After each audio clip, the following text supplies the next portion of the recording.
That night, an old woman stepped out of the shadows and whispered, "Child, sorrow walks behind you like a shadow that fears the sun." Her eyes held the depth of ancient stars. She opened her hand and revealed a shimmering waistband, glowing with a light no moon had given. "Wear this when the moon rises," she said, "and the world will finally honor your name.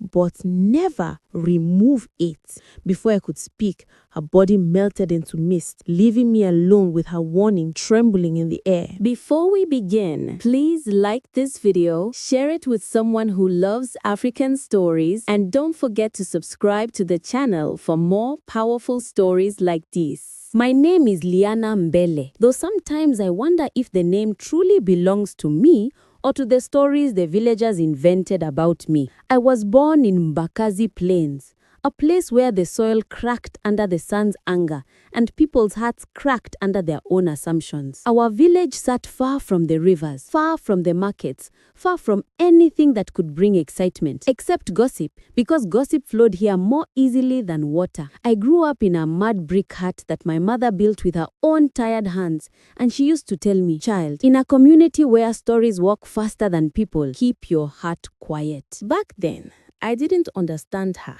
but later I became the proof of her words. People in Bakazi had always looked at me the way they looked at a misplaced object: confused, judgmental, curious, but never kind. My body was light, almost too narrow even for my own shadow, and my cheeks didn't carry the fullness seen in other girls. My eyes were small and soft, like evening stars hidden behind clouds, and the lulejars, they had a way of whispering loudly enough for their cruelty to land exactly where it was in. Who shaped her like that? Even the moon has more curve than her face. If beauty were mango season, she'd be a drop that never ends. I learned to walk with my head down, not because I was shy, but because I was tired of catching the smacks people tried to hide. But what they never knew, what they could never imagine, was the secret my mother gifted me with her final breath. She was fading fast that night, her hands cold, her breath shallow, the air heavy with sorrow. She pulled me close and whispered, "Listen, Liana, the man who chooses you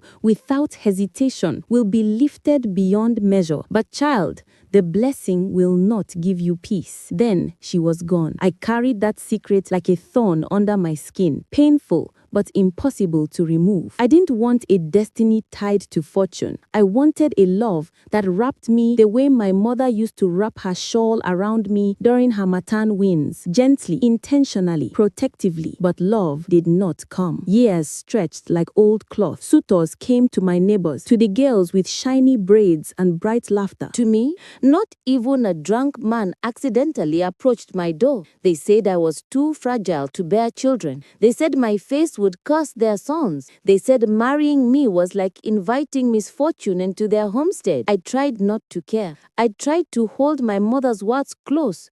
But loneliness has a way of slipping through even the tiniest cracks of the heart. Every year, our community celebrated the harvest of the two moons. When drums beat so loud the ground seemed to dance, and fires burned so bright the stars became jealous. Children painted their faces, women wore beads that shimmered like river light, and men competed in strength games to impress potential brides. Me, I always stood at the very edge of the festival, hiding behind the towering fig trees, watching the joy spill into the night like spilled honey, sweet for others, sticky and uncomfortable for me. But one year, everything changed. That night, while drums rolled like thunder and voices rose like a flock of birds taking flight, I stood alone with my woven shawl pulled tight. The lights made shadows dance around me, and I wished silently that I could blend into them. That's when I saw him, Tao Midziri, a young goat herder known across Mbakazi for his strength and patience. two things rarely found together. He walked with the steadiness of a man who understood the world more deeply than he spoke about it. His shoulders were broad, his eyes warm, his smile quiet. He should have walked past me. Everyone did, but he didn't. He stopped right in front of me, his voice carrying the gentleness of wind brushing grass. "You look like someone who doesn't want the night to swallow her," he said. I blinked. Words failed me. No one had ever spoken to me that way. "May I sit with you?" he asked. I nodded slowly, unsure if I was dreaming. The villagers noticed. Oh, they noticed. "I hope Tao hasn't eaten something spoiled. Of all people, Liana? Is he blind or cursed?" But Tao didn't hear them.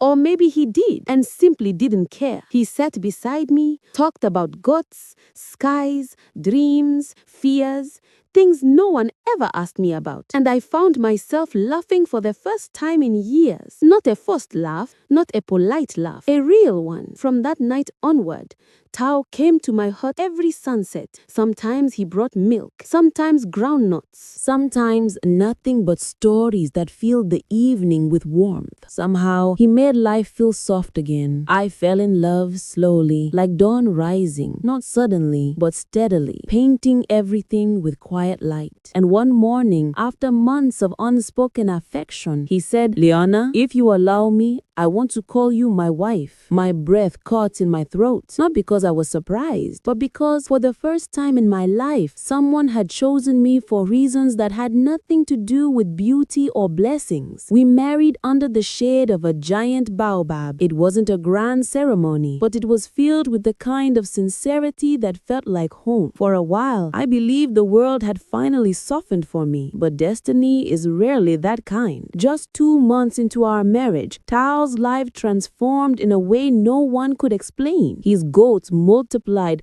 unusually fast. Traders traveled from distant villages. Money stacked in corners of our home like clay pots. And people whispered, ever since he married Liana, his fortune rises like sun over a clear river. My mother's words returned to haunt me. And then, one afternoon, Tale vanished. No struggle, no warning, no farewell. By the time the evening winds arrived, only his footprints led out of the village, then disappeared into the wilderness. My heart fell into a darkness I cannot describe. Tale's disappearance struck my life like a sudden storm, the kind that arrives without clouds or warning. One moment, my world was calm, and the next, everything familiar had been ripped from its roots. That night, I couldn't sleep. So I sat outside my hut with a flickering lantern that seemed just as frightened as I was, while the silence of the village pressed on my chest. By sunrise, the whispers had already begun. People saying Tale must have run away, that no man disappears without reason, that maybe he discovered something about me, or maybe I had something to do with it. They blamed me. Of course they did, as they always had. But deep inside, beneath the fear and the hurt, something stubborn refused to accept their words. Because I knew Tao, his soft eyes, his whispered prayers before sleep, the way he cherished our simple life. He would never abandon me on his own. For weeks, I searched for him, walking beyond cassava fields until my voice cracked from calling his name, checking riverbeds, questioning travelers, hunters, herdsmen, but everyone answered the same. No one had seen him. Night after night, I lay awake imagining him trapped or hurt, praying until my tears dried. Slowly, my sorrow became a story, then a rumor, then a superstition. That was when men began arriving, one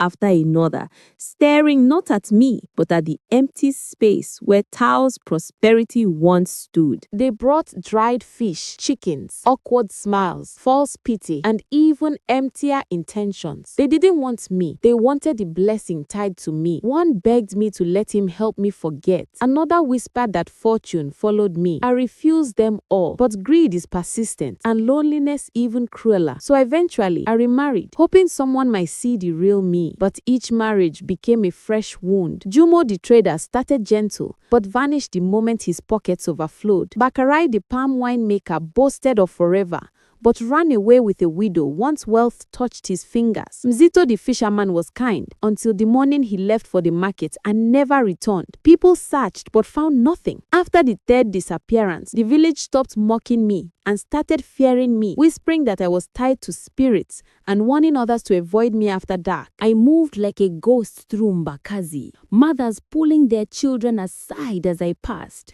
elders lowering their voices, yet greedy men continued to seek me out, offering gifts in desperation. I felt hollow, sitting each night beneath the moon, wondering whether I was cursed or simply unable to escape the world's cruelty. One moonless night, when even brave men stayed indoors, I finally decided to leave.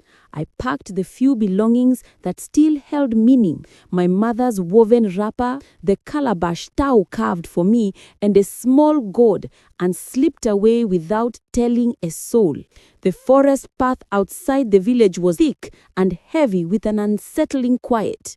Crickets humming as if warning me to turn back. I walked anyway. The life behind me had taken everything. My husband, my peace, my identity. And staying any longer felt like waiting for my last piece to be torn away. Then I saw her, a figure perched on a fallen tree, perfectly still. Her clothes shimmering like dew, even though the night was dry. Her gray hair flowed down her back, but her posture was sharp and straight. When she finally spoke, her voice rolled like thunder wrapped in velvet. "Child," she said, "sorrow follows you like a shadow that refuses the sun." My breath caught as I gripped my shawl and asked who she was. She replied that she was a friend to those who carried burdens too heavy for their backs.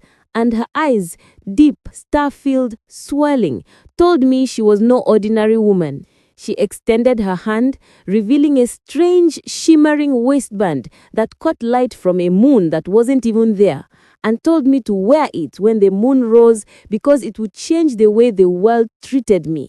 I asked how it would change things, and she said it would give me the respect I had begged for. When I asked what would happen if I removed it, her face darkened, and she warned me never to do so. Before I could say another word, she dissolved into mist as though the night had swallowed her, leaving me alone and trembling, unsure which fate was more terrifying, remaining as cursed as I felt or accepting a gift from someone who didn't breathe like mortal people. Still, with shaking hands, I picked up the garment and walked home.